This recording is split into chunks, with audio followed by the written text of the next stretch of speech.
नमस्कार। News heart देख रहे हैं आप। मैं हूं आपके साथ रितेश शर्मा।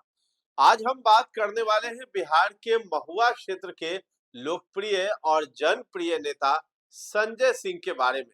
एक ऐसा नाम जो विकास, संघर्ष और जनता के भरोसे का प्रतीक बन चुका है। बिहार की राजनीति में महुआ विधानसभा सीट पर 2025 के विधानसभा चुनाव में बड़ा बदलाव देखने को मिला। लोजपा रामविलास के उम्मीदवार संजय कुमार सिंह ने न केवल चुनावी मैदान में जीत दर्ज करके दिखाई, बल्कि मंत्री पद की शपथ लेकर अपनी राजनीतिक ताकत को और मजबूत कर लिया।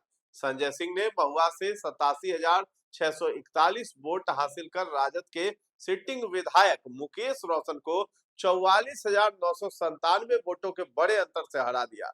मुकेश रोशन केवल 42,644 वोट ही जुटा पाए थे। वहीं लालू यादव के बड़े बेटे तेज प्रताप यादव को भी जनता ने वहां नकार दिया।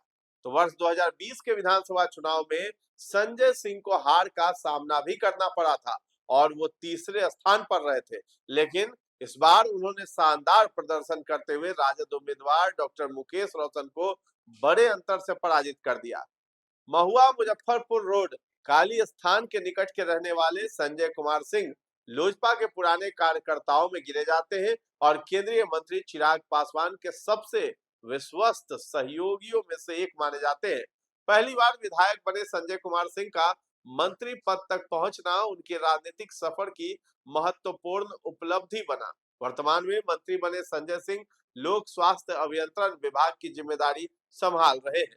मंत्री बनते ही संजय सिंह एक्शन में भी दिखाई देने लगे। लोक स्वास्थ्य अभियंत्रण यानी पीएचईडी विभाग में लंबित योजनाओं और वित्तीय अनियमितताओं को लेकर राज्य सरकार ने सख्त रुख अपनाया। विभागीय मंत्री संजय सिंह ने कई अहम फैसलों की घोषणा भी की। उन्होंने साफ शब्दों में कहा कि विभाग के साथ काम कर रहे जिन ठेकेदारों पर बिजली बिल का बकाया है, उन्हें आगामी किसी भी टेंडर प्रक्रिया में शामिल होने की अनुमति नहीं दी जाएगी। मंत्री ने कह दिया कि अब विभागीय स्तर पर जवाबदेही तय कर दी गई है।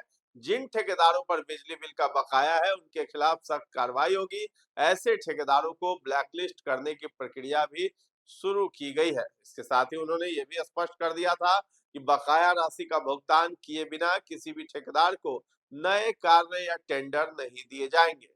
तो सिर्फ ठेकेदार ही नहीं, बल्कि विभागीय अधिकारियों पर भी कार्रवाई तय है। मंत्री संजय सिंह ने चेतावनी दी और कहा कि जिन पदाधिकारियों के क्षेत्र में बकाया राशि की वसूली लंबित है, उनकी व्यक्तिगत जवाबदेही तय की गई है। उन्होंने साफ कह दिया था कि अगर संबंधित पदाधिकारी 1 महीने के भीतर बकाया बिजली की बिल की वसूली सुनिश्चित नहीं कर पाएंगे, तो उनका वेतन भी रोक दिया जाएगा। तो ये बड़ा एक्शन संजय सिंह के द्वारा मंत्री बनने के बाद ही लिया गया था।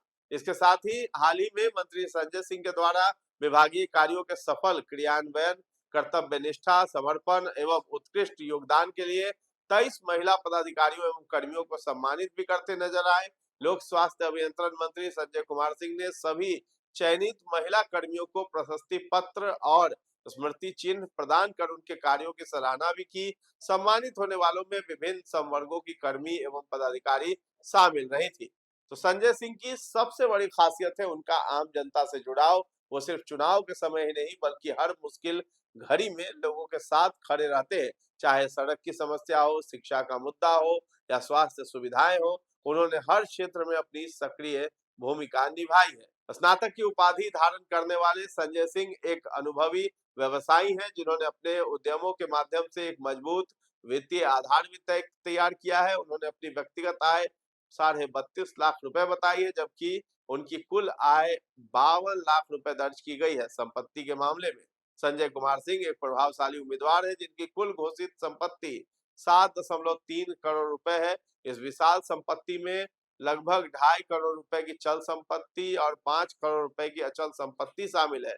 ये भी ध्यान देने योग्य है कि उन पर कोई देनदारी भी नहीं है, जो उनकी मजबूत वित्तीय स्थिति को दर्शाता है और उन्हें एक आर्थिक रूप से स्थिर उम्मीदवार के रूप में प्रस्तुत करता है। संजय सिंह की जीत और मंत्री पद की शपथ ने महुआ की राजनीति में नया समीकरण बना दिया है। अब उनके सामने सबसे बड़ी चुनौती महुआ के विकास को गति देना है। हालांकि कुछ विरोधी और गठबंधन के ही लोग उनके आगे बढ़ने में बाधा उत्पन्न करते नजर आ रहे हैं। पीएचईडी मंत्री और महुआ से लोजपा आर के विधायक संजय सिंह की छवि को विपक्ष के द्वारा धूमिल भी किया जा रहा है। इन दिनों एक फ्लैट को लेकर मंत्री संजय सिंह पर आरोप लगाया गया, लेकिन आरोपों में कोई सच्चाई नहीं दिखती है। सोशल मीडिया पर कुछ लोगों के द्वारा मंत्री संजय सिंह को बदनाम करने की साजिश भी रची गई है। दरअसल फ्लैट के मामले में कंफ्यूजन जैसी स्थिति बनाई गई। अब खुद मंत्री संजय सिंह के साथ आकर इन बातों को प्रभात कुमार सिंह ने भी बताया है। तो सवाल है कि कौन वो लोग हैं जो सोशल मीडिया पर इस तरह की बातें फैलाते हैं और किसके कहने पर संजय सिंह को बदनाम किया जा रहा है। संजय सिंह के कदम इन मुश्किलों और साजिशों के सामने रुक नहीं रहे। मंत्री संजय सिंह रविवार को यानी 22 मार्च की तारीख को 5:30 बजे करीब महुआ प्रखंड क्षेत्र पहुंचे थे। इस दौरान उन्होंने एक शैक्षणिक संस्थान का उद्घाटन किया और 2 महायज्ञों में शामिल होकर देवी देवताओं को प्रणाम भी किया है। महुआ पहुंचने पर गांधी चौक, कन्हौली, जवाहर चौक, तमाम जगहों पर जो है लोजपा जनशक्ति पार्टी रामविलास के कार्यकर्ता उनके काफिलों को रोक रोक कर फूल मालाओं से भव्य स्वागत करते भी नजर आए हैं। तो मंत्री संजय सिंह ने सर्वप्रथम कुशहर चौक के निकट एक शैक्षणिक संस्थान का शुभारंभ किया। इस कार्यक्रम में तमाम लोग वहां पर मौजूद थे जो उस कार्यक्रम के आयोजक थे। उन्होंने छात्र छात्राओं को संबोधित करते हुए उनके भविष्य की कामना भी की है। इसके बाद मंत्री सिंघाड़ा में चल रहे सप्त चंडी महायज्ञ में भी पहुंचे और देवी देवताओं के दर्शन भी किए और वहां समाज सेवी विज्ञान स्वरूप सिंह, भाजपा नेता और तमाम युवा नेता वहां पर मौजूद थे। मंत्री ने अपने कार्यकर्ताओं के साथ यज्ञ मंडप की परिक्रमा कर भगवान का आशीर्वाद भी लिया। तो संजय सिंह जो है सामाजिक व्यक्ति भी है और कार्यक्रम में भी नजर आते हैं और अपने क्षेत्र का दौरा भी करते हुए नजर आते हैं। बता दें कि इस कार्यक्रम के पश्चात उन्होंने महुआ के जहांगीरपुर सलखनी पंचायत में आयोजित विष्णु महायज्ञ में भी भाग लिया। इस अवसर पर काशी से आए आचार्य दिग्विजय झा, पंडित सुनील द्विवेदी और भी तमाम लोग वहां पर मौजूद थे। उन सभी को अंग वस्त्र उठाकर उन्हें सम्मानित किया है मंत्री संजय सिंह ने। हाल ही में कुछ असामाजिक तत्वों द्वारा प्रताड़ित की जा रही एक महिला ने भी पीएचईडी मंत्री संजय सिंह से मुलाकात कर अपनी समस्या एवं पीड़ा साझा की थी। संजय सिंह ने महिला की बात गंभीरता से सुनते हुए तुरंत संबंधित जिले के पुलिस अधीक्षक यानी एसपी को फोन कर डाला। उन्होंने एसपी को स्पष्ट निर्देश दिया कि मामले को प्राथमिकता के आधार पर सुनकर त्वरित कार्रवाई की जाए तथा पीड़िता को हर संभव सहायता भी प्रदान की जाए। तो मंत्री ने कहा है कि राज्य सरकार महिलाओं की सुरक्षा के प्रति पूरी तरह प्रतिबद्ध है और इस प्रकार की घटनाओं में दोषियों के खिलाफ सख्त कार्रवाई सुनिश्चित की जाएगी। तो मंत्री जो है तमाम जनता की मुश्किलों और उनसे मिलना, मुलाकात करना ये लगातार करते आ रहे हैं। तो लोग कहते हैं कि नेता वही जो जनता के बीच रहे, उनकी बात सुने और उनके लिए काम करे। संजय सिंह इस बात पर पूरी तरह खड़े उतरते हैं। उनकी सादगी और काम करने का तरीका उन्हें खास बनाता है और इसी कारण से उन्हें लोक जनशक्ति पार्टी रामविलास ने आगामी असम विधानसभा चुनाव 2026 के लिए सह प्रभारी नियुक्त किया है। ये नियुक्ति पार्टी के राष्ट्रीय अध्यक्ष और केंद्रीय मंत्री चिराग पासवान के निर्देश पर की गई है।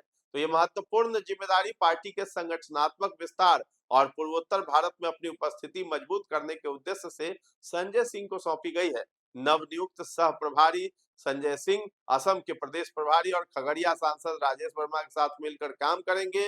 वो चुनाव संबंधी रणनीतियों, उम्मीदवारों के चयन और जमीनी स्तर पर कार्यकर्ताओं को एकजुट करने का कार्य भी करते हुए रहेंगे। अब अपनी नियुक्ति पर संजय सिंह ने पार्टी नेतृत्व और चिराग पासवान के प्रति आभार भी व्यक्त किया। उन्होंने ये भी कहा कि असम में हमारी पार्टी बिहारी फर्स्ट के विजन को मजबूती से आगे बढ़ाएगी। हम आगामी चुनाव में एक सशक्त विकल्प के रूप में उभरेंगे।